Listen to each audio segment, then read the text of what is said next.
Welcome back, everybody, for your daily dosage of MSG. Today we're going to do something different here on Subnautica. I decided I would do a tip video because I have been playing the game for a while and I wanted to go over something. Now, originally I had planned to do the most efficient base build design, and as I was experimenting with it, I realized there really isn't a most efficient base design. Anybody that tells you here's the most efficient base you can build is just wrong.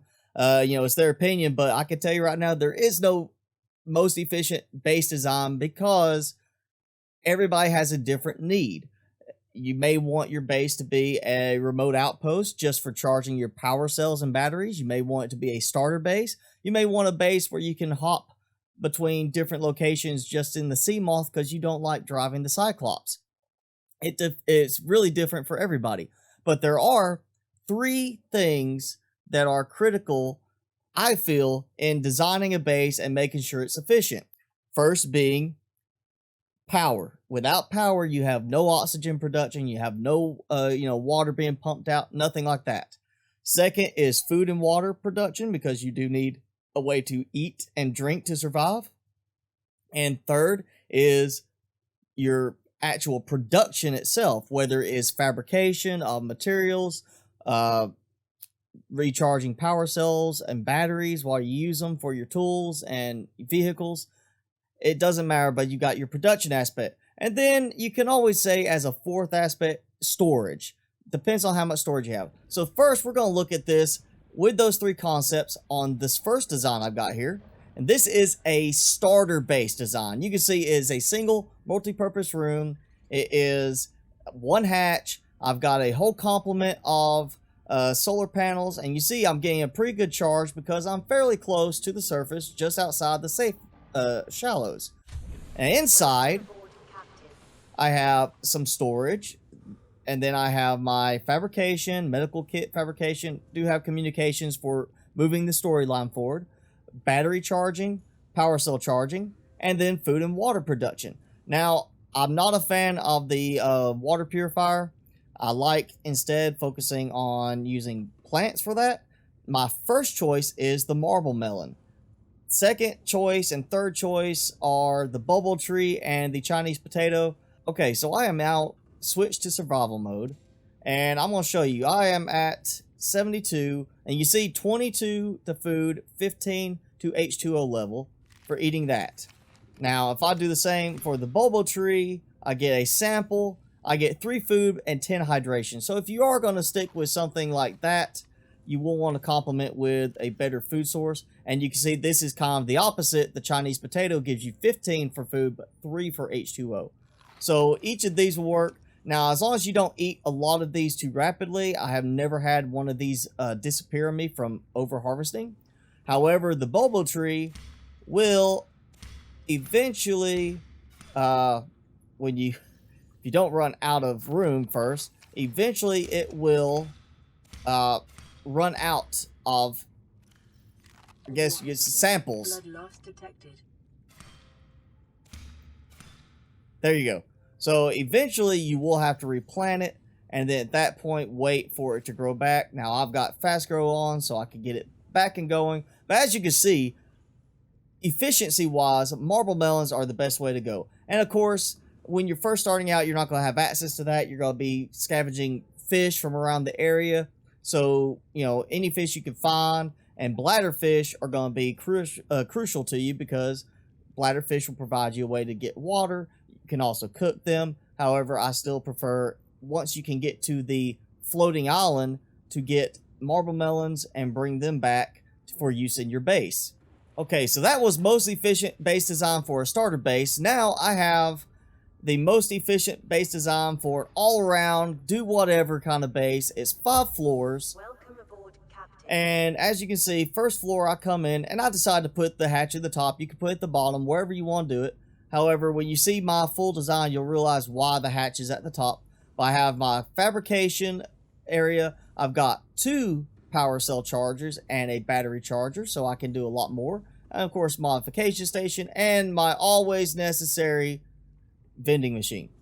Now, the next floor down is for storage. Like I said, number 4, you could consider to be storage. I've done it two different ways, so it really depends on how you like it visually or how much storage you want. Obviously, lockers give you a lot more storage comparison to the wall lockers. You don't get quite as much going to the wall lockers, but they can be a little bit more easier to use because you can place them up higher and then place stuff below them like a modification station. Now, third floor, I have an alien containment. Now, this is not totally necessary. If you're in an area that's got plenty of fish going around, you probably don't even have to worry about this. I did this for a specific reason because regionals are very high density as far as food capabilities. You see, it's even just eating it raw is plus 25. You cook them, they're even better. But when you go down to the fourth floor, I have a bioreactor. Bioreactor, regionals work great. They last forever. And of course, down here I have my food production. I can also go in here and toss marble melons or any other plants that you want to grow in here. The catch is the plants, of course, do not produce as much energy, or, well, they don't produce energy for as long as fish do. The fish produce for a good while, and from everything I've been able to research and see other people have researched, regionals are the best ones to use as far as how long they last and how easy they are to come by. You put in a few regionals and one alien containment, and you are going to have 10 of them full, you know, containment wise, in a short amount of time, and they will reproduce quickly, so you don't have to worry about then going out and gathering fish from around the area. You could, of course, also use bladderfish if you want to rely on bladderfish as your source of water, and that way you can have them for producing water and cooking for food. Generally, though, I only do this if I'm doing the bioreactor, and I like the bioreactor because it's a good, consistent source of energy and it lasts for a long time. But for something with a lot of production, especially later in the game, you're going to need more than just that. So if you are in an area where you don't have thermal vents, area where you can get geothermal power, the nuclear reactor is going to be your mainstay as far as power production, unless you want to build a numerous set of bioreactors. So I have the nuclear reactor loaded with 4 rods, and of course I have my nuclear waste disposal that's conveniently just called a trash can after you place it down. And then I just have a locker down here so I can store extra reactor rods. Now you can see how much power this is producing, and that's the kind of thing you want if you're going to produce a lot of power cells for charging. So again, this is based around your 3 needs.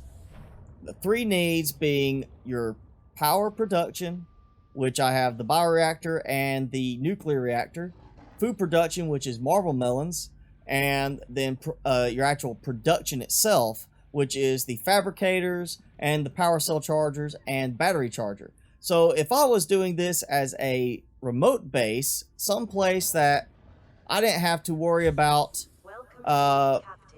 food production, say a remote outpost just for charging power cells, I would simply want something that I could do a lot of power to the power cell chargers, maybe a fabricator, maybe a little bit of food, and then power. Okay, so let's take a look at this variation. So right here I am next to a geothermal vent. I have 3 thermal reactors going, so I don't have to rely on solar even though I am right near the surface. So this would work if you are way down in, say, the inactive lava zone, the active lava zone, or even just underneath the underwater floating islands at the bottom where they have some geothermal vents. Any place where you got a thermal vent, this will work. Now inside, again, this base would be just for a remote outpost if you want to do nothing more than have a stopping point for, say, a sea moth, or especially your Cyclops, to come in and say, I need to charge a bunch of power cells, and I just need to sit here and hang out for a little bit while my power cells recharge from this long trip. So you'd have fabrication, battery charging, medical kit fabrication. You'd have food production. Again, the 3 staples that I use, with number 1 being the marble melon, because again, you can see how much that improves my food and water, and I can sit there and just eat these and be perfectly fine. So this would work well Now, I did 4 power cell chargers. That might be excessive depending on how many thermal reactors you place around. But, you know, you can also swap it out, add another floor below this to put in a nuclear reactor. You could always put a nuclear reactor in the middle and then build, you know, some kind of other arrangement as far as the food. I would honestly just say put another level on this and have a nuclear reactor if you wanted to go that route. But of course, the thing is, if you can build near thermal power, you don't have to worry about it running out. At least not as far as the power source itself. But that is, again, the concept of it being power, food and water, and your production capabilities. So, like I said, I wanted this video originally to be about the most efficient base design, and as I was trying to experiment and come up with one, I realized there isn't one. It depends on what your needs are. If you want the base to be a full-fledged base, then you know you're going to have an idea for a different design. You're going to need at least one moon pool. You're going to need, you know, probably a scanner room, things like that at some point. I'm focusing specifically on the needs, the core needs for a base.